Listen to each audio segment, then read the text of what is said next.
lost a shoe, and so she got a mate. With lovely shoes a girl can't lose. In Gallon Camp she'll rate. More miles to a Gallon Camp. Yes, Gallon Camp's the family shoe stores with the yellow fronts. The largest shoe chain in the West, with stores from Canada to Mexico to serve the West.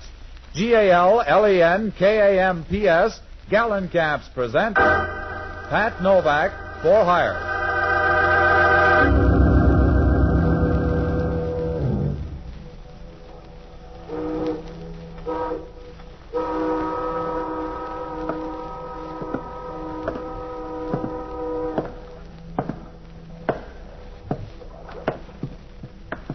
Sure, I'm Pat Novak for hire.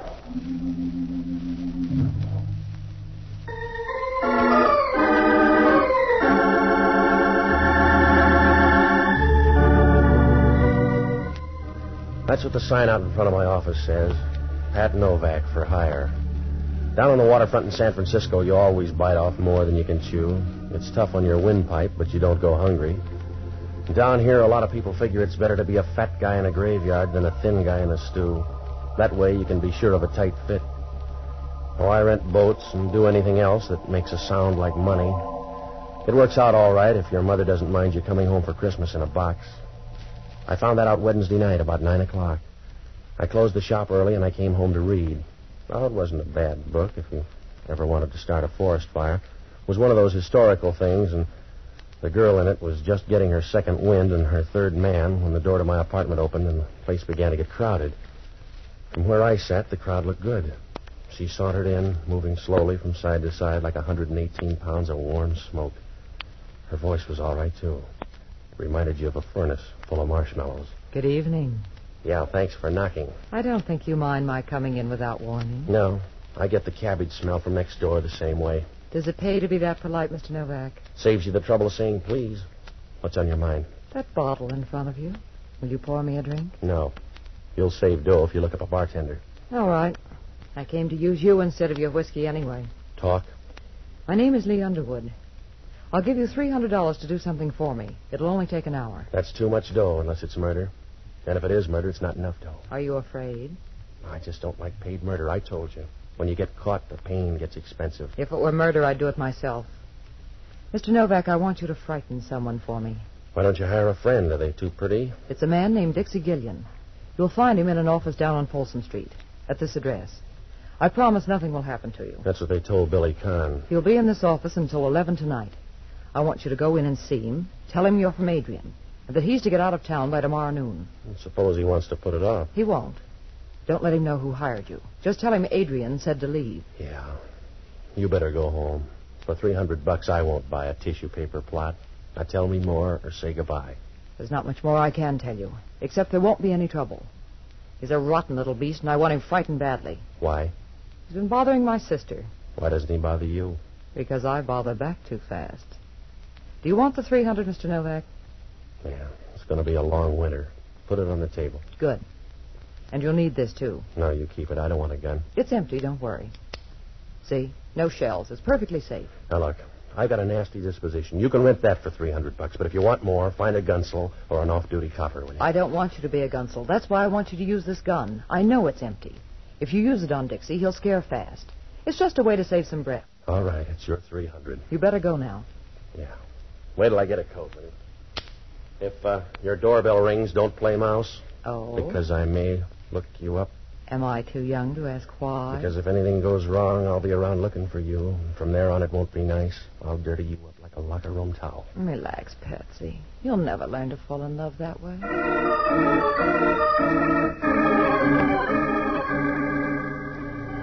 She handed me the gun and walked out of my apartment. Seeing her leave made you feel like Frank Buck losing an argument. She walked with a nice, easy swing of a satisfied leopard, and for a small leopard, she had pretty good spots, too. I put the gun in my overcoat pocket, and I went down to Folsom Street. The address was down near the bridge entrance, and the street was deserted except for a couple of winos near the corner trying to buy back 1926 at $1 a jug. I stopped in front of the place. It was a machinery company. I could see a light burning in the back. I began to walk through the place. It was so quiet you could hear a worm with whooping cough, and there were enough shadows around to keep a ghost happy for years. When I got to the office back in the corner, through the glass, I could see a man sitting at the desk. When I opened the door and walked in, he didn't seem surprised. Come on in, mister. The bet on noise. Yeah? That's right. You make too much for a thief and not enough for a customer. What do you want? How about 10 words if you're Dixie Gillian? Go ahead. You better look up a timetable. What makes you that tough? This. Oh. Why do you look tougher with a gun? Does it make you talk faster? I'm going to say it slow, mister. Pack up your rompers and get out. Is that you talking or somebody else? I'm just the guy with a gun. Adrian does the talking. And he says get out. That's right. You got the whole message now. All right, you told me. So wander out and spend your dough. I will. You'll need part of it, though, because I'm going to give you an answer for Adrian. I'm going to take that gun away from you, mister. You can pick the pieces out of your head on the way home. You better stand back or I'll share it with you. You got your offer, mister. Let's see you make good. Yeah. Save your muscle, Drop fella. that gun, will you? Save your Drop muscle, the gun. fella. The gun's empty. Somebody fooled us, mister. Sometimes you can get a home run with a half swing. That's the way it was this time. He couldn't have made it with a prayer book in both hands. He slid down to the floor and trembled for a moment and then flattened out like a leaf in a pool of water. Just before he died, he grabbed his side as if he didn't like the way it hurt. And then he didn't care. I rolled him on his back and let him look at the ceiling. His eyes were open and he looked surprised, like a guy who didn't figure on a change in the weather. There was a scar that ran across his forehead and dug deep into his hairline. And he was lying there with a bunch of pink gum showing as if he was trying to pick up a few bucks with a toothpaste ad. I didn't have time to tell him how sorry I was, because if homicide caught me here, I'd have about as much chance as a canary in a basement full of cats. I started for the door. Right then, I knew I could start ordering birdseed. It was Hellman. And he walked over to have a look at the body.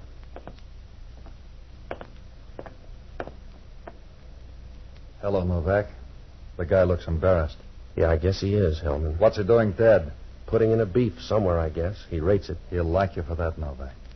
How did it happen? A team play. We worked it out together. But you've got the gun. That's right. I got the gun. You feel like a bet? No, just keep stealing the old way. You know how I feel, Novak? Yeah, you feel flabby to anybody else, but to yourself, I suppose you feel good. Now, look, I walked in here with a gun. There was some quick fight talk, and I killed him, but it's still not a good rap. I can get a long price on it for you, Novak. I'll bet you can, Hellman. You can give me a bad deal, but part of the time it'll be from the other side of the deck. Worse than that, Novak. It'll be all the time, and I want to watch you because I think you're going to be a crybaby. I'm going to scream, if that's what you mean, Hellman. I'm going to scream about a gal that sent me in here with an empty gun. That's a big hole for a cap pistol, Novak. I got a last-minute curve. It was empty once. Yeah. That's the only way they make a gun, Novak.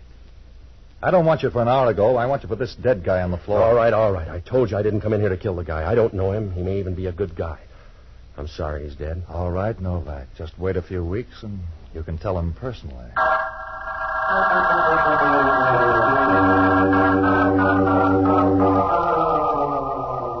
Hellman had me up against the rail and he knew it.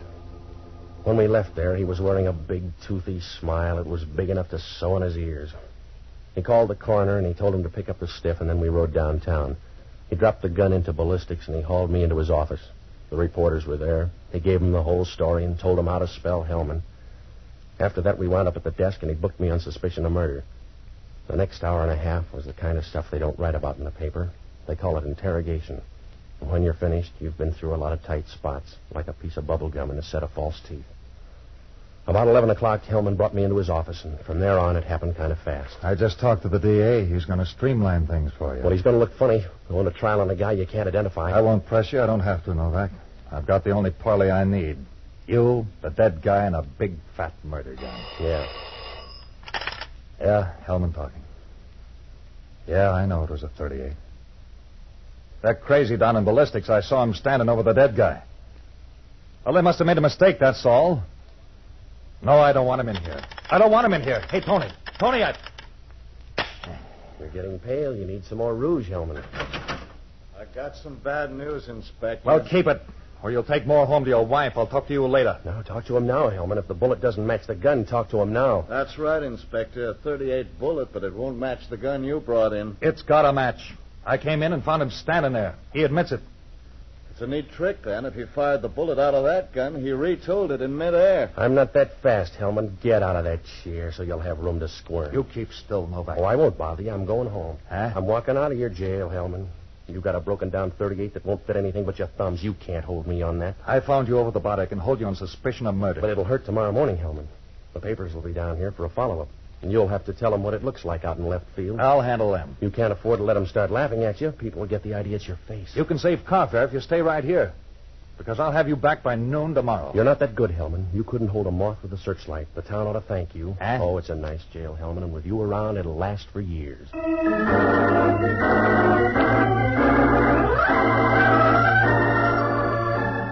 We'll return to Pat Novak in a moment.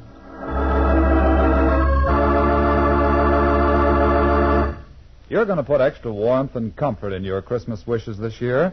How do I know? Well, because I've seen the Gallencamp Christmas gift slipper collection. You know, everybody's talking about it as the gayest, brightest idea on the gift shopping horizon. When you visit your neighborhood Gallencamp store, well, then you'll know why. There you'll find slippers for every member of the family. Soft and cuddly warm ski capers for Sis, handsome embroidered Chinese slippers for Mom, warm shearling-lined opera slippers for Brother, and good-looking, smooth kid opera slippers for Dad's fireside loafing.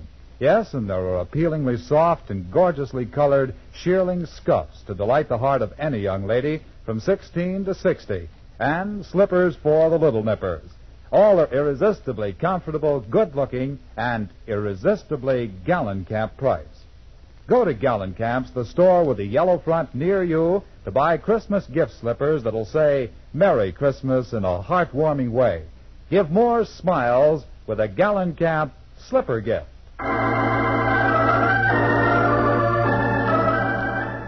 And now back to Pat Novak.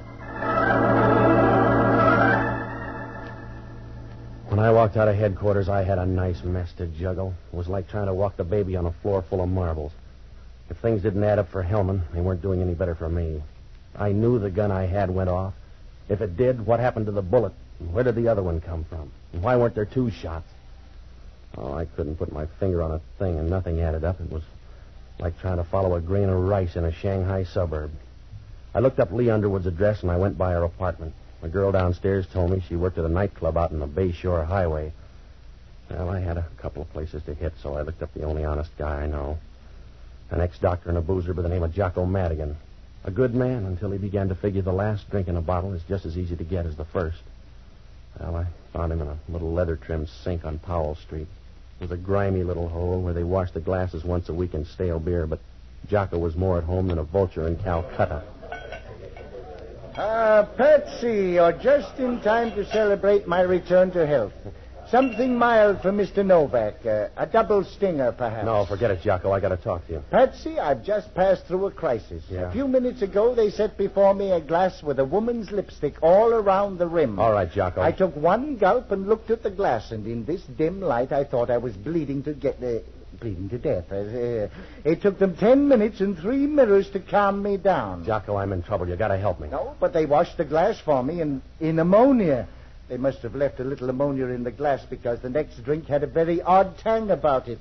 I've had 3 more just like it, a sort of ammonia colony. All right. Well, so far they've been using domestic ammonia. When the imported stuff comes in, I may give up whiskey altogether. Calm down, will you, Jocko? I got a bum shake tonight. Yes? I either killed a guy or I thought I did. Well, that uses up the alternatives. What are you doing now, taking a vote? I got hired to scare a guy down on Folsom Street. 10 minutes later, the guy was dead. Oh, Patsy, you take your work too seriously. Couldn't you have just scared him into a lingering illness instead of killing him? One of the props was an empty gun. Only when the fight came, it grew bullets. Hellman walked in right after on a telephone tip. Oh, what are you doing out of the electric chair? Oh, the whole thing backfired down at headquarters. The bullet and the phony gun wouldn't match. Oh, Jocko, it doesn't add up. The call to Hellman's a tip-off. I was framed, but why wasn't I framed all the way? Well, who is the dead man? It's a guy with a falling blood count. His name was supposed to be Dixie Gillian, but there's no identification and no record on him. Oh, you shouldn't have hired out as a gunsel. I told you I didn't hire out as a gunsel. It was somebody else's idea. Oh, you have no conscience, Patsy. Just a sort of soap opera rule of thumb you put into practice now and then, but no real conscience. You'd let a dying woman lie in the middle of the highway, unless her head was resting on a pile of war bonds. All right, Jocko, I'll cry with you later. I need help now. Oh, what sort of help? I want you to break into a girl's apartment. Yes? Don't worry, she won't be home. Oh, is that supposed to be an incentive? Here, it's at this address up on O'Farrell. Her name is Lee Underwood. She's the one who hired me. Well, if the girl's not there, what am I supposed to find? Anything that'll connect her with the dead man. He's a big guy with a scar. Well, that doesn't help much. You can't miss. Go through the desk and the drawers. Pick up everything you can. Leave a message at my place, huh? Oh, as soon as I finish this drink. Hurry up, will you, Jocko? Leave the glass alone and get going. Don't rush me. Hurry up. The glass is empty anyway. Yeah, that's what you thought about the gun, but the fellow got an awful jolt out of it. Good night, lover.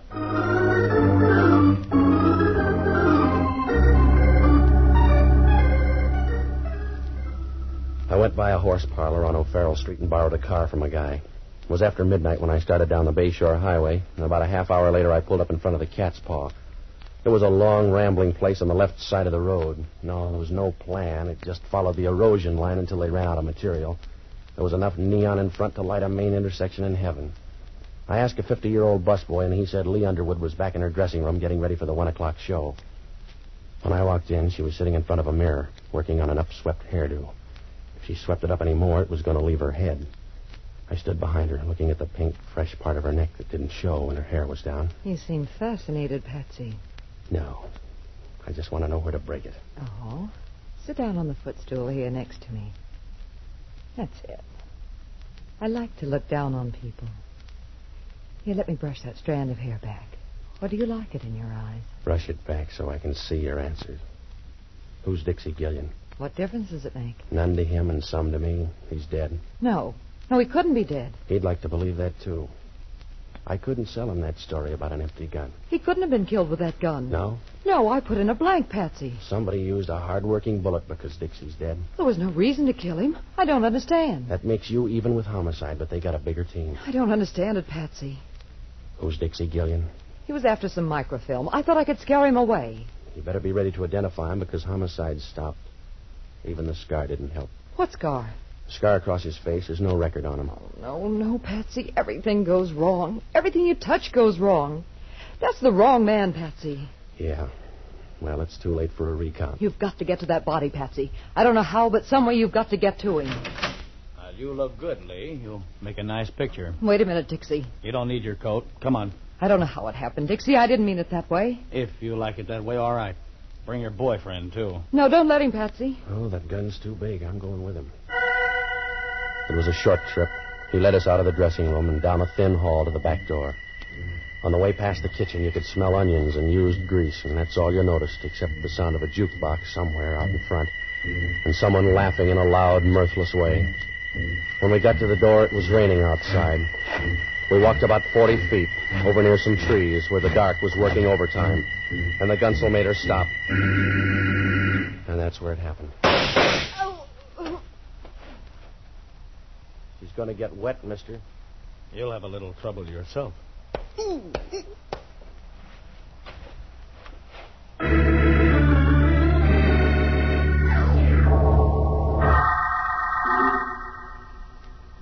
When I woke up, it was still raining, and I was lying on top of the mud like a stubborn seed. My wallet was gone, and the gunsel had ripped open my pockets. I stood up, and I walked over for a last look at Lee. The rain had washed the makeup off her face, and she looked small and tired as she lay there, like a broken doll that had been tossed out in the rain. I guess she was. I got to the car, and I drove back to town. I checked my place, but there was no word from Jocko, so I went up to Lee's apartment. When I opened the door, the room was dark, but I knew someone was on the floor. Either that or they'd varnished the floor with bourbon. I flipped on the light and bent over Jocko. Wake up, Jocko. Come on. All right, Jocko, wake up. Oh, a little ammonia. I think, would bring me around. What happened? I was sapped, I guess. Yeah, everybody's got the same act tonight. Help me up. All right, come on. Where have you been? I went down to meet the girl. Huh? Where'd you meet her? In the swimming pool? I've been in the rain all night. She's going to stay longer. What'd you find out? The fellow with the scar is her husband. Yeah? There's a picture in the desk. Are there any more pictures? Oh, a few. Take a look. Where, in here? Yes. Well. Who is he? Must be Dixie Gillian. He was down to pay off a debt tonight. She called him Dixie once. There's a note with that name and address in the other drawer. He's our boy. We better get up there. Not if he's already killed 2 other people. We can't wait for Hellman. If he gets away, I'm all through. I won't have a leg to stand on. That's my point. When the other fellow gets through with us, we won't have much standing to do.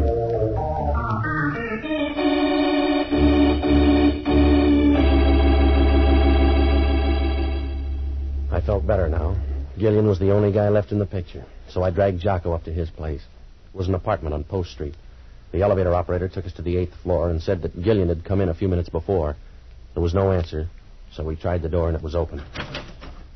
Jocko didn't like the idea. Oh, Patsy, this is folly. Risking my life is one of the bravest things you do. Keep still, Jocko. What are we supposed to do? The door was open when it... So are a lot of graves, but I've never been tempted. Hey, look at the furniture. There's been a fight here. I'll look in here. You check in the bedroom. If I'm not right back, don't expect me at all. Yeah. Patsy, come here. Yeah? There's somebody on the fire escape. Stand back here. He's not moving. He was leaning that way when I first saw him. I'll get on this side. You raise the window. Go easy, Jocko. Can you see him from there? Raise it a little more. He's still leaning there. I can reach out. Now watch yourself. If he's kidding, you'll lose an arm. I've got him. Raise the window more. Yeah. Oh, Patsy, he's falling. Give me a hand. Well, here, let me through there. Oh, it's too late. I can't hold him. He's falling. I'm sorry. Yeah. He was probably dead anyway. If he wasn't, that was a step in the right direction.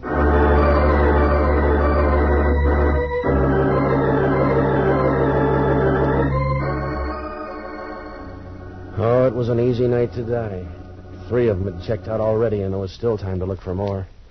Jocko and I went downstairs to see the guy. He was lying face down in the alley, and as you looked at him, you got the funny feeling he belonged there. He didn't disturb the scene. He just fitted in, like a dirty, wet newspaper under a grandstand. There was a gun in his pocket, probably the same one that killed the girl, but there was no way of knowing. Jocko and I watched him for a moment, but your eyes begin to hurt when you see your only warm lead in a deep freeze. Well, it was past 2 when I got down to headquarters, and I looked up Hellman. I briefed him on the girl and the guy in the alley, and then I asked him if any microfilm had turned up on the first guy in the morgue. It was a waste of time. Hellman couldn't find a brass ring in a dead man's nose, but we went over to the morgue for another look. So far, it was working out like a crossword puzzle torn in half. It's your time, Novak. I got more after tomorrow. You haven't. The microfilm must be on the guy. 3 people have been killed for it, and I got roughed up just for laughs. We searched the guy once. Here it is. Help me roll it out. Yeah. Well. He sure got thin under that sheet, didn't he? Wait a minute. Oh, you run a good morgue, Hellman. What'll the papers say when they hear the stiff got up and walked out? They got him in the wrong place or something. He didn't walk out. He's gone, Hellman. Have you got an answer? He's been moved, I tell you. The guy was dead, and I saw him put him here. He couldn't be walking around with a hole in the middle of his back. Oh, I don't know, Hellman. You can do it with one in your head. Don't sell the guy short.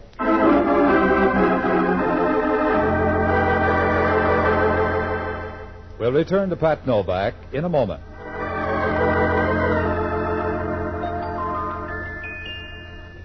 Cinderella lost a shoe, and so she got a mate with lovely shoes a girl can't lose. In gallant camp she'll rate. What girl hasn't dreamed Cinderella dreams of her own and wished for a fairy godmother to make those dreams come true?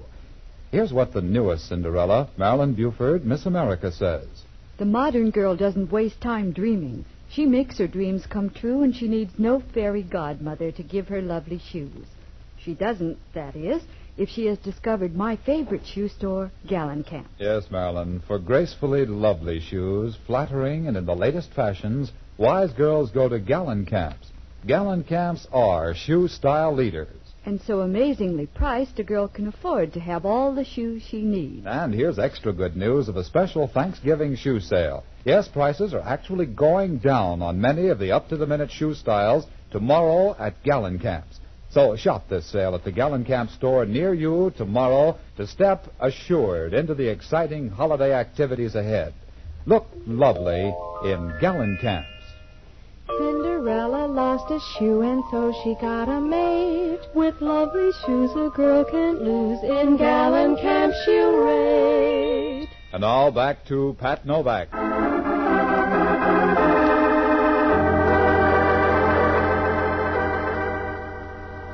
When Hellman found out the body was gone, he stood there and stared at the empty slab. And then he started looking around in a nervous way, like a man trying to find the sugar bowl at a restaurant counter. A few moments later, he turned and walked out of the morgue, and we were halfway downtown when it happened. It must have hit us at the same time, sharp and quick, like a piece of candy in a bad tooth. That guy back in the alley had come off that slab in the morgue. We got out to Dixie's place and we began to check. There was a phone operator downstairs, and she said Dixie had put through a call about 2 hours ago. Hellman checked the number, and it was the ticket office of a railroad. We got downtown, and we ran through the timetable. There was a train leaving the Oakland Mole in 40 minutes. Oh, it was an outside chance, but tonight that was the only kind for sale. We got down in time to slide on the last ferry over to the Mole. It was still dark out when the ferry pulled away from the slip and started across the bay. Over toward the Berkeley Hills, it was beginning to get light. The sky was the color of a bruised spot on a man's arm. We'll get up to the pilot house and tell him not to dock until we've gone through all the passengers. He doesn't have to be in on this one. He'll check the train when he gets there. Wait a minute. You don't have to check. There's your boy. Where? Up there. On the rail. Now, you better go easy. He's not a scale model. Just walk quietly until we're behind him. Yeah.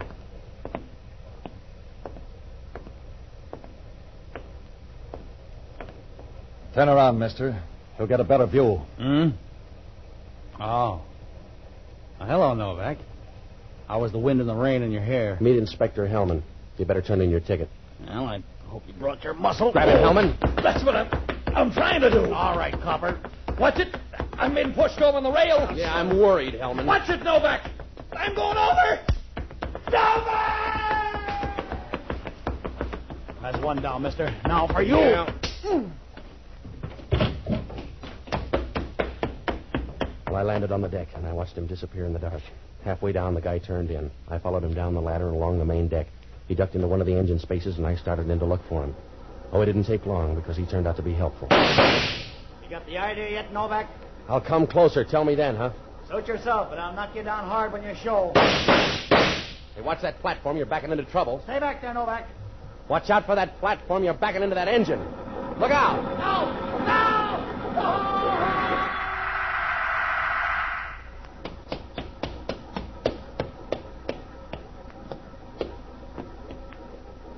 I kind of wound up last, huh? Yeah. That's the way it looks. Did you get the microfilm? Yeah. Oh, I got a big hurt. Does it show? A little. Yeah. Yeah, it's been a long night, Novak, huh? Yeah. But your worries are over. It's almost dawn. I don't know. I don't know if I can use it, but I'll give it to you.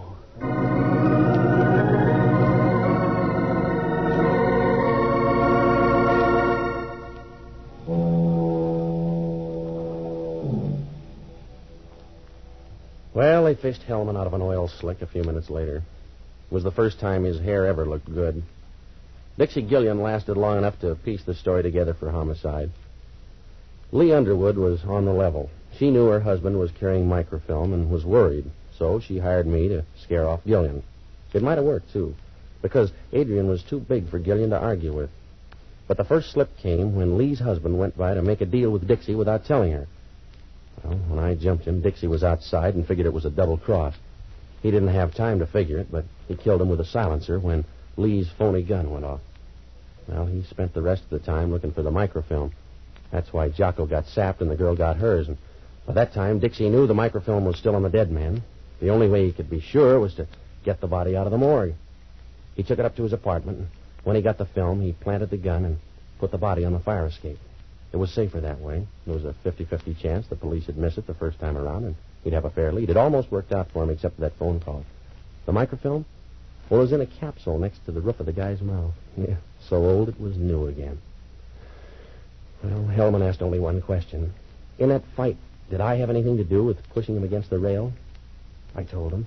Sometimes those ferry boats roll as much as 45 degrees. Be sure to join us next Sunday evening and every Sunday, same time, same station, for radio's newest show, Pat Novak for Hire. And don't forget, the store with the yellow front is the Gallencamp Shoe Store. Gallencamp shoes are good shoes. There's something about them you'll like. Franklin Evans